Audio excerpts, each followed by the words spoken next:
Hello student, आज हम बहुत ही इम्पोर्टेंट टॉपिक स्टार्ट कर रहे हैं, financial statement oblique final accounts. तो कोई भी बिजनेस में अभी तक हमने क्या पढ़ा है कि बिजनेस के अंदर जर्नल एंट्री की जाती हैं, आफ्टर डैट उनकी लेजर पोस्टिंग की जाती है। सारी एंट्री को लेजर्स में पोस्ट किया जाता है।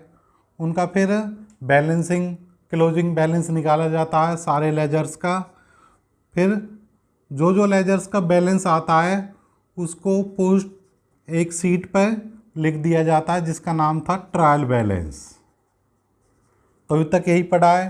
तो इन स्टेटमेंट से हम कहें कि बिजनेस में कितना प्रॉफिट हुआ है, कितना लॉस हुआ है, बिजनेस के पास कितनी एसेट्स है, कितनी लाइबिलिटीज़ है, तो ये हम नहीं बता सकते। इन स्टेटमेंट्स के आधार पर जर्नल एंट्री, लेजर पोस्टिंग और ट्रायल बैलेंस के आधार पर। तो अब जो बिजनेस का मालिक है या बिजनेस में जो इंटरेस्ट रखने वाले और व्यक्ति होते हैं उन्हें क्या चाहिए, साल के एंड में अकाउंटिंग पीरियड बोलते हैं। अकाउंटिंग पीरियड क्या होता है, अप्रैल से स्टार्ट होता है किसी भी ईयर में और मार्च में क्लोज होता है। तो एक साल का अकाउंटिंग पीरियड होता है, ईच अप्रैल को स्टार्ट होता है और अगली नेक्स्ट मार्च को वो ईयर क्लोज हो जाता है। तो कोई नया बिजनेस बीच में स्टार्ट होता है तो उसका पहला पीरियड अकाउंटिंग पीरियड कम हो सकता है, वरना फिर आगे सबके लिए एक साल सेम हो जाता है। तो मार्च में जब भी अकाउंटिंग पीरियड क्लोज होता है तो बिजनेस ने दो स्टेटमेंट चाहिए हमको कि बिजनेस ने क्या प्रॉफिट किया है, क्या लॉस किया है। इसके अलावा बिजनेस के पास कितनी एसेट्स हैं, कितनी लाइबिलिटीज़ हैं। तो इन सब की कैलकुलेशंस के लिए जो अकाउंटिंग की जाती है या जो स्टेटमेंट्स तैयार की जाती हैं उनको बोलते हैं financial statements oblique final accounts. Clear है? यहाँ तक स्टेप बाय स्टेप समझाएंगे। बहुत इंपॉर्टेंट टॉपिक है, वीडियो पूरा देखना। आगे भी जो सवाल करेंगे हम स्टेप बाय स्टेप, सारे हमारे सारे वीडियो वॉच करना। पूरा चैप्टर बहुत इजी तरीके से आपको क्लियर हो जाएगा, कहीं कोई परेशानी नहीं आएगी। फाइनल एग्ज़ाम में 100% क्वेश्चन इस टॉपिक से आता ही आता है। तो अब हम फाइनेंशियल स्टेटमेंट या फाइनल अकाउंट्स में स्टेप बाय स्टेप आगे बढ़ते हैं। तो इसमें 3 अकाउंट्स मेनली प्रिपेयर किए जाते हैं। नंबर 1 ट्रेडिंग अकाउंट, नंबर 2 पे आता है profit and loss account and number 3 पे आता है बैलेंस शीट।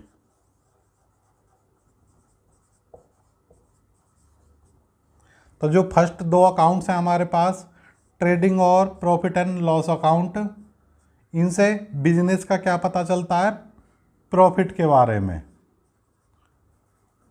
बिजनेस के प्रॉफिट के बारे में या लॉस कि पूरी साल में ड्यूरिंग द फाइनेंशियल ईयर, इसको क्या बोलते हैं, फाइनेंशियल ईयर या अकाउंटिंग पीरियड, बिजनेस ने प्रॉफिट किया है या लॉस, नेट प्रॉफिट है बिजनेस का या नेट लॉस। तो प्रॉफिट भी 3 प्रकार का होता है, ग्रॉस प्रॉफिट, ऑपरेटिंग प्रॉफिट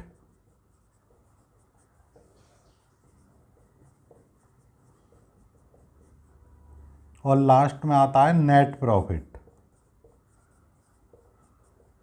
तो ये तीनों प्रॉफिट की कैलकुलेशंस करना हम सिखाएंगे आपको इस चैप्टर में।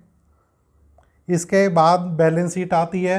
बैलेंस शीट किस लिए बनाई जाती है कि बिजनेस की जो एसेट्स हैं और लाइबिलिटीज़, कि बिजनेस के पास एज ऑन डेट, जो लास्ट डेट होती है उस दिन कितनी टोटल एसेट्स हैं बिजनेस के पास और कितनी उसकी लाइबिलिटीज़ है।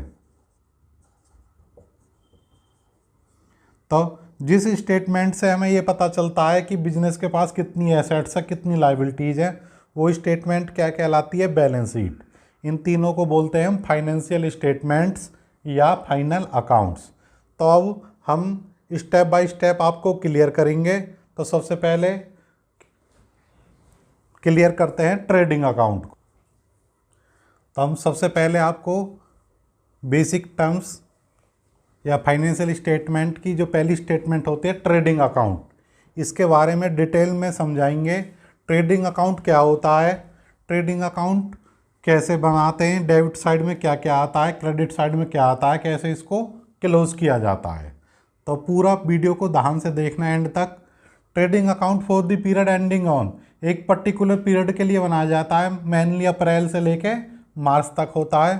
तो एंड में लिख देंगे जौन सा ईयर क्लोज हो रहा है, for the period ending on 31 मार्च 2022 या 21, जो भी क्वेश्चन में डेट दे रखी है। ये अब डेबिट साइड होती है, ये क्रेडिट साइड होती है। डेबिट साइड किसकी होती है बिजनेस के लिए, हमेशा से खर्चों के लिए, एक्सपेंसेस के लिए। जितने भी एक्सपेंस या लॉस होते हैं वो कौन सी साइड में आते हैं, डेबिट साइड में। जितने भी बिजनेस के लिए इनकम्स होती हैं या गेंस होते हैं वो सब आते हैं क्रेडिट साइड में। क्लियर यहाँ तक। तो ट्रेडिंग अकाउंट के बारे में डिटेल में बताते हैं ट्रेडिंग अकाउंट क्या होता है। कोई भी बिजनेस है वो या तो ट्रेडिंग बिजनेस होता है या मैन्युफैक्चरिंग बिजनेस होता है। बिजनेस दो प्रकार के होते हैं, ट्रेडिंग ऑब्लिक मैन्युफैक्चरिंग। थोड़ा ये क्लियर होना चाहिए। ट्रेडिंग में क्या होता है, फाइनल प्रोडक्ट, फाइनल गुड्स को परचेज और सेल किया जाता है। परचेज करते हैं फिर उसको सेल कर दिया जाता है। ट्रेडिंग केवल हम ट्रेड करते हैं, गुड्स की परचेज करेंगे, सेल कर देंगे, उसमें कोई वैल्यू एडिशन नहीं करेंगे गुड्स के अंदर, वो ट्रेडिंग बिजनेस कहलाते हैं। मैन्युफैक्चरिंग बिजनेस क्या होते हैं, रॉ मटेरियल परचेज किया, रॉ मटेरियल परचेज किया कोई हमने, फिर उस पर प्रोडक्शन करते हैं, फैक्ट्री के अंदर प्रोडक्शन वर्क होता है, उसके बाद वो फाइनल प्रोडक्ट बनता है, फिर उस फाइनल प्रोडक्ट को सेल किया जाता है। क्लियर। तो जो ट्रेडिंग अकाउंट दोनों के लिए सेम होता है, ट्रेडिंग गुड्स की ट्रेडिंग कर रहे हैं तो भी ट्रेडिंग अकाउंट बनेगा, P&L अकाउंट बनेगा और बैलेंस शीट बनेगी।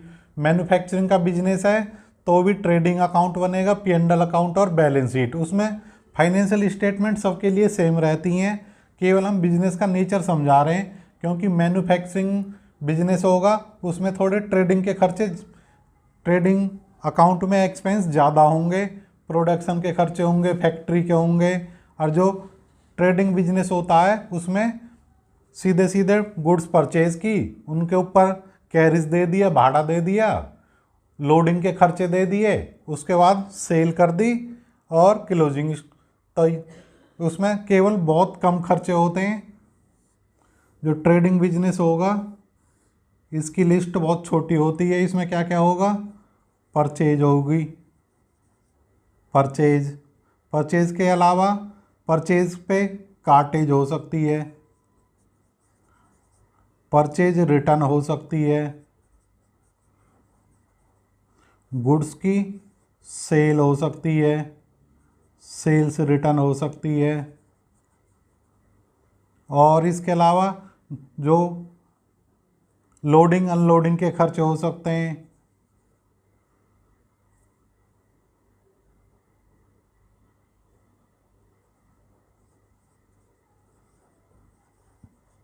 लोडिंग के एक्सपेंस हो सकते हैं।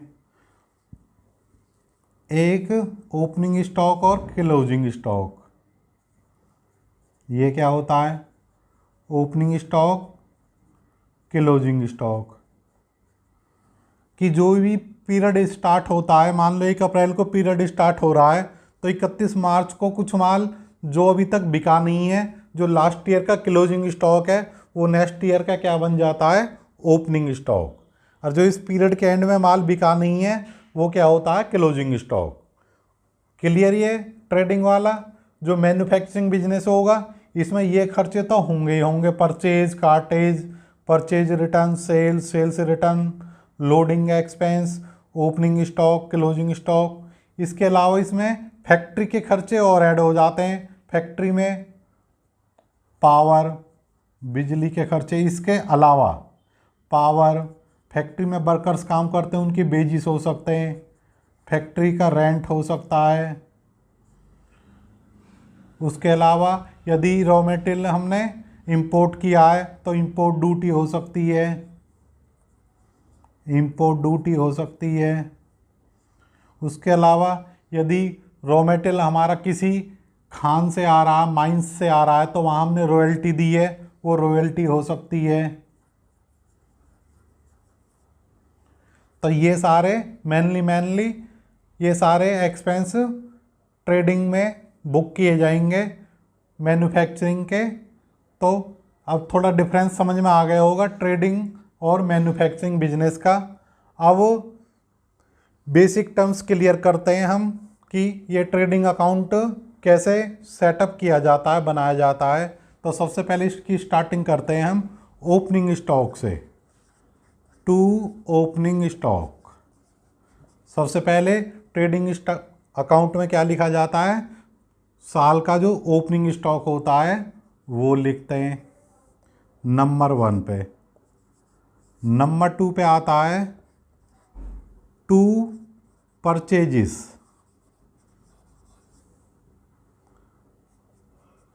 जो भी हमने माल परचेज किया है वो बिजनेस के लिए एक्सपेंस होता है, टू परचेज।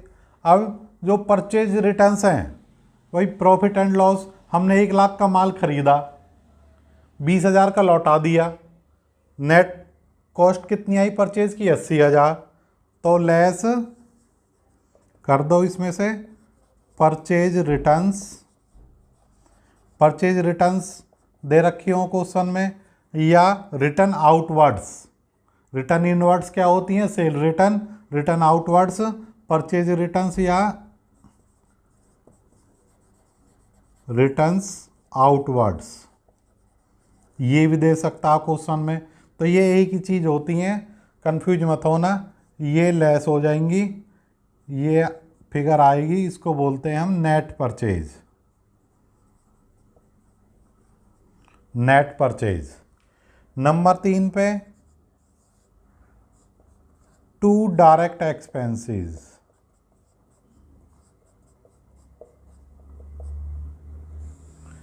कि मैन्युफैक्चरिंग करने के लिए या प्रोडक्ट को सेल करने तक के जो खर्चे होते हैं, इसकी सिंपल ट्रिक लगा के देखना कि ये डायरेक्ट खर्चा है या इनडायरेक्ट।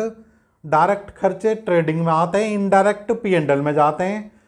कोई खर्चा कोई भी होगा आएगा डेबिट साइड में, बस कोई ट्रेडिंग में आता है, कोई P&L में आता है, ये डिफरेंस है। और इसकी मैं एक बहुत छोटी सी ट्रिक बता रहा हूँ, ट्रेडिंग अकाउंट में कौन से खर्चे आते हैं। ये सोचना कि जो खर्चा दे रखा है हमें क्वेश्चन के अंदर, प्रोडक्ट को सेल करने तक वो खर्चा ज़रूरी है क्या, उसके बिना प्रोडक्ट जो हम सेल कर रहे हैं या फाइनल प्रोडक्ट बना है वहाँ तक यदि वो खर्चा नहीं करते तो वो प्रोडक्ट बनना पॉसिबल था या नहीं था। यदि आंसर मिले यस तो वो डायरेक्ट एक्सपेंस है, और आंसर यदि तुम्हें मिले नो तो वो इनडायरेक्ट एक्सपेंस है। जैसे मान लो एग्जांपल देता हूँ मैं, वेजिस और सैलरी। वर्कर्स जो फैक्ट्री में काम करते हैं उनको वेजिस मिलते हैं, जो ऑफिस में अकाउंट मेंटेन करते हैं या सेल्स के ऑर्डर लाते हैं वो एम्प्लॉय होते हैं, उनको मिलती है सैलरी। अब प्रोडक्ट हमने रॉ मटेरियल खरीद लिया, उसको फैक्ट्री के अंदर प्रोडक्शन करनी है, तब वो फाइनल प्रोडक्ट बनेगा। अब फिर उसके बाद सेल्स एग्जीक्यूटिव सेल के ऑर्डर लेके आएगा, फिर वो सेल हो जाएगा। क्लियर? तो यहाँ पॉइंट समझो वेजिस और सैलरी का। तो हमने क्या कहा कि खर्चा पहले वेजिस पे बात करते हैं। यदि वेजिस नहीं करते तो वो प्रोडक्ट बिकने के लिए बन जाता, नहीं बनता। तो वेजिस कौन सा एक्सपेंस हो गया, डायरेक्ट। अब सैलरी की बात करते हैं। जो हमने सेल्स ऑर्डर, सेल्स एग्जीक्यूटिव को वेतन दिया है या जो अकाउंट मेंटेन कर रहा है अकाउंटेंट, उसको सैलरी दी है, उसको बाई चांस अकाउंटेंट 1 महीने सैलरी पे चला जाए तो प्रोडक्ट बनने बंद हो जाएंगे? नहीं होंगे। तो जो अकाउंटेंट की सैलरी है या अदर एम्प्लॉयज़ की सैलरी है, उनके बिना भी प्रोडक्ट सेल होने के लिए बन सकता है। तो वो सारे खर्चे क्या होते हैं? हमारे इनडायरेक्ट एक्सपेंस। तो बेसिस डायरेक्ट एक्सपेंस हो गया और जो सैलरी है वो हो गई हमारी इनडायरेक्ट एक्सपेंस। ऐसे ही और एग्जांपल लेते हैं। कैरिज दिया, कार्टेज दिया हमने, किसके ऊपर? गुड्स, रॉ मटेरियल परचेज किया या गुड्स, तो कार्टेज देनी ज़रूरी है, क्योंकि जब गुड्स हमारे पास आएंगी तभी तो हम उन्हें सेल कर पाएंगे। तो जो कार्टेज है ऑन कैरिज इनवर्ड्स या कैरिज इनवर्ड्स या कार्टेज ऑन परचेज, तो ये हमारी डायरेक्ट एक्सपेंस में आएगी। ऐसे ही अब बात करते हैं इलेक्ट्रिसिटी की और पावर की। ये बहुत मेन पॉइंट हैं जो आगे तुम्हें प्रॉब्लम देंगे। इलेक्ट्रिसिटी और पावर जो ऑफिस में ज़्यादातर यूज़ की जाती है, हम घरों में यूज़ करते हैं, उसको क्या बोलते हैं? इलेक्ट्रिसिटी बिल आ गया। और जहाँ प्रोडक्शन होती है वहाँ बड़ा यूज होता है पावर का। तो यदि हमें पावर दे रखी है तो वो डायरेक्ट एक्सपेंस है बिजली का, फैक्ट्री की इलेक्ट्रिसिटी है। और यदि खाली इलेक्ट्रिसिटी दे रखी है हमें तो वो P&L में जाएगी। क्लियर? ऐसी बहुत बेसिक टर्म्स हैं इस क्वेश्चन चैप्टर में जो आपको सारी बिल्कुल ट्रिक के साथ क्लियर की जाएंगी। तो अब हम यहाँ लिखते हैं डायरेक्ट एक्सपेंस में क्या क्या आता है मेनली। देखो,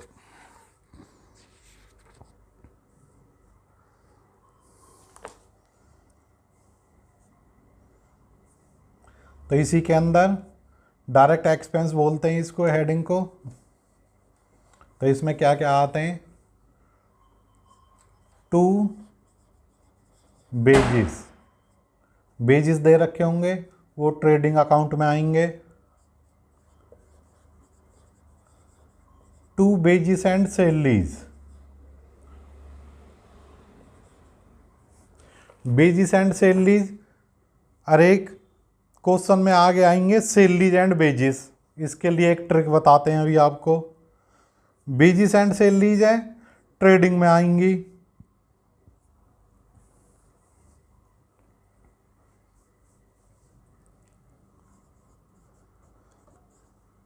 एक एग्जांपल देते हैं। 5 किलो आलू हैं आपके सामने,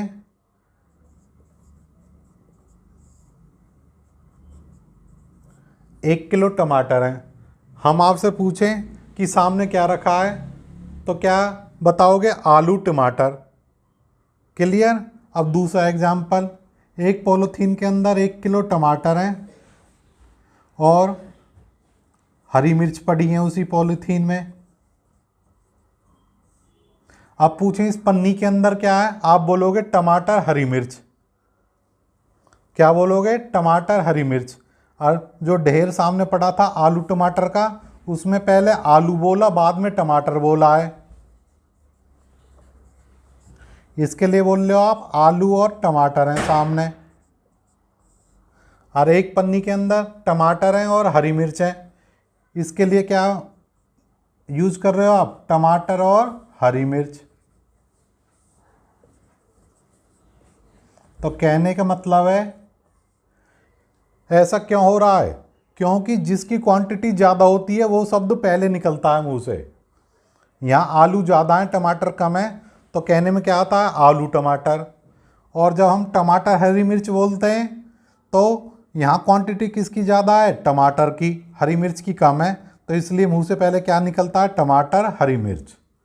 तो क्लियर ये एग्जाम्पल। तो बेजिस एंड सैलरीज दिया हुआ है, तो यहाँ कुल मिला के किसकी क्वांटिटी ज़्यादा है? बेजिस की, इसलिए ट्रेडिंग अकाउंट में आएगा। और सैलरीज एंड वेजिस दे रखा है, सैलरी एंड वेजिस, तो ये ट्रेडिंग अकाउंट में नहीं आएगा, ये कहाँ जाएगा? P&L अकाउंट में। क्लियर ये? तो आगे चलते हैं हम। तो ये पॉइंट क्लियर हो गया, बेजिस एंड सैलरीज ट्रेडिंग में आती हैं, सैलरी एंड वेजिस किस में जाएंगी? P&L में। इसके बाद कैरीज, कैरीज गुड्स का होना चाहिए। यदि फिक्स एसेट्स पे कैरीज दिया है तो वो तो फिक्स एसेट्स की वैल्यू में ही ऐड हो जाता है, ना वो ट्रेडिंग में आएगा ना P&L में आएगा। तो कैरीज ऑन परचेज गिवन हो या कैरीज इनवर्ड्स,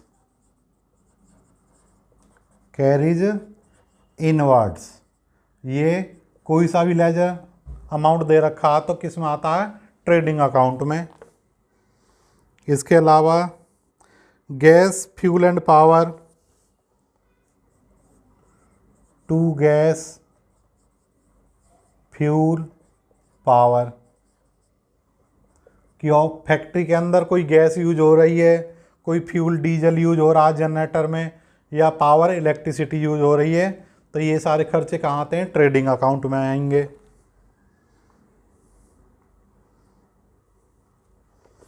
कोई भी अदर मैन्युफैक्चरिंग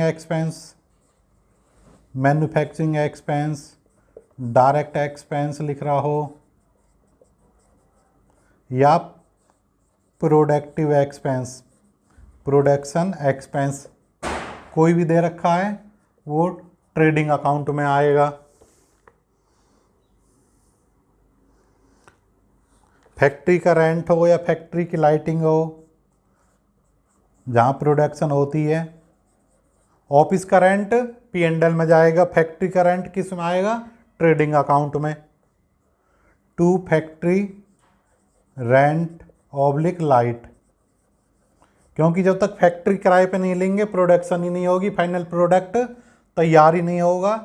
तो इसलिए सीधा सिंपल ट्रिक है कि खर्चे से लिंक करो फाइनल प्रोडक्ट, उसके बिना बन सकता है कि नहीं बन सकता, फाइनल प्रोडक्ट ही नहीं बन सकता उस खर्चे के बिना, तो वो ट्रेडिंग में आएगा, अदरवाइज P&L में जाएगा। Simple trick. Duck charges,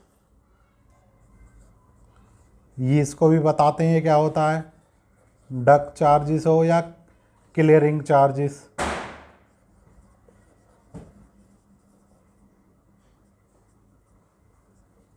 duck charges क्या होते हैं, बंदरगाह के खर्चे या क्लियरिंग चार्जेस। जब भी हम कोई इंपोर्ट करते हैं रॉ मटेरियल वगैरह, तो वहाँ, और ऐसे तो पड़ा नहीं रहेगा, उसको पहले क्लियरिंग एजेंट होते हैं जो माल को क्लियर कराते हैं, कस्टम ड्यूटी जमा होती हैं, तो इस प्रोसेस में टाइम लगता है। तो वहाँ गोदाम होते हैं कस्टम हाउस पे, तो वहाँ गोदाम के अंदर हमारा माल सेफ रहे, तो यदि 2 दिन में प्रोसेस पूरी होती है तो 2 दिन का जो किराया दिया हमने माल का, या क्लियरिंग एजेंट को जो खर्चे पैसे दिए हैं, तो वो होते हैं क्लियरिंग चार्जेस या डक चार्जेस। तो ये जब तक रॉ मटेरियल को फैक्ट्री तक पहुंचने तक जो भी खर्चे होंगे वो सब ट्रेडिंग अकाउंट में आते हैं। तो डक चार्जेस और क्लियरिंग चार्जेस क्लियर, ये किस पे दिए हमने, रॉ मटेरियल पे, या जो हमने गुड्स इंपोर्ट किए हैं ट्रेडिंग के लिए उसके ऊपर दिए हैं, तो भी ये ट्रेडिंग अकाउंट में आएगा। क्लियर, क्योंकि जब तक ये एक्सपेंस नहीं करेंगे गुड्स हमारे पास आएंगी नहीं सेल करने के लिए। तो ये हो गया डक चार्जेस और क्लियरिंग चार्जेस। इंपोर्ट ड्यूटी दी हो, कोई कस्टम ड्यूटी दी हो, इसी मटेरियल के ऊपर कोई इंपोर्ट ड्यूटी दी हो, ऑब्लिक कस्टम ड्यूटी, तो ये भी हमारी ट्रेडिंग अकाउंट में आएगी। इसके अलावा टू रॉयल्टी, तो मेनली ये खर्चे होते हैं। रॉयल्टी क्या होती है कि माइंस से हमने, जैसे मान लो हम रिफाइनरी है हमारी, कच्चा तेल निकालते हैं पेट्रोल बनाने के लिए, तो वहाँ किसी के कुएं से हमने कच्चा तेल निकाला, उसको रॉयल्टी दी पर लीटर के हिसाब से, तो वो भी क्या है, हमारा डायरेक्ट एक्सपेंस है। रॉयल्टी किस में आएगा, ट्रेडिंग अकाउंट में। तो ये एक पूरी लिस्ट कंप्लीट नहीं है, कोई और भी खर्चा हो सकता है। मेनली ज़्यादातर जो खर्चे होते हैं वो हमने आपको बता दिए हैं। क्रेडिट साइड में देखो, अब क्रेडिट साइड में जो इनकम्स क्या क्या होती है हमारी, सेल होती है, बाय सेल्स, सेल्स में से भी नेट जो सेल्स रिटर्न है वो लेस कर दो, less sales returns oblique return inwards, in और आउट, जो गुड्स इन हो रही हैं रिटर्न में वो सेल्स रिटर्न है। सेल्स रिटर्न में माल अंदर आता है, परचेज रिटर्न में रिटर्न आउटवर्ड्स में माल बाहर जाता है। तो ऐसे समझ लेना। तो ये नेट सेल यहाँ बाहर आ जाती है इनकम के कॉलम में, और यहाँ कोई और सेल के अलावा तो जो इनकम होंगी, प्रॉफिट गेंस होंगे, वो कहाँ जाएंगे, P&L अकाउंट में। ट्रेडिंग अकाउंट में तो केवल सेल्स ही आती है। तो यहाँ बाय एंड में क्या आ जाएगा, क्लोजिंग स्टॉक, कि जो माल अभी बिका नहीं है, कि मान लो opening stock 1 lakh, purchase 2 lakh, 3 lakh हो गया, और सेल हुई है 2 लाख की, तो ये नहीं कहेंगे 1 लाख का लॉस हो गया, अभी स्टॉक भी तो बच रहा है 1.5 लाख रुपए का। तो जो क्लोजिंग स्टॉक है उसको यहाँ लिख दो। अब सेल और क्लोजिंग स्टॉक में से परचेज और ये खर्चे जोड़ के लेस कर दो, तो क्रेडिट साइड ज़्यादा है तो ग्रॉस प्रॉफिट आएगा। बाई चांस माल ख़राब हो गया था हमारा, कुछ हो गया, सेल वैल्यू कम पे बेचा हमने, या मंदी आ गई बिजनेस में, रेट डाउन हो गए हमारे प्रोडक्ट के, तो हमें लॉस भी हो सकता है। तो फिर डेबिट साइड ज़्यादा हो, क्रेडिट साइड कम हो, तो ग्रॉस लॉस आता है। बाय ग्रॉस लॉस कहाँ ले जाया जाता है, ये carry forward to P&L account. ये कब आएगा, जब डेबिट साइड एक्सेस हो, एक्सेस ओवर क्रेडिट साइड।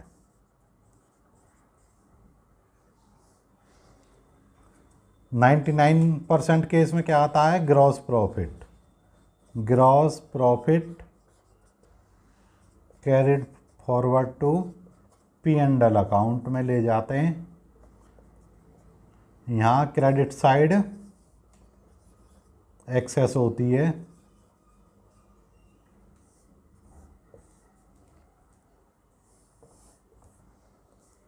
तो ये हमारा ट्रेडिंग अकाउंट के ऊपर एक लेक्चर ख़त्म हो गया है। उम्मीद करता हूँ कि ट्रेडिंग अकाउंट क्लियर हो गया होगा, और नहीं हुआ है तो अब इसके हम जो अनसॉल्व्ड सम है इसी चैप्टर के एक एक सवाल को समझाते हुए प्रॉपर वीडियो शूट करेंगे, और सारे वीडियो चैनल पर अवेलेबल होंगे। इसलिए आप भी हमारी वीडियो ज़्यादा से ज़्यादा देखें, अपने फ्रेंड्स में भी शेयर करें, और यदि चैनल हमारा पसंद आ रहा है तो सब्सक्राइब करें। सारे चैप्टर्स को इसी प्रकार आसानी से समझाया जाएगा, कहीं पूरी अकाउंट में कोई रट्टाफिकेशन मारने की ज़रूरत नहीं होगी। धन्यवाद।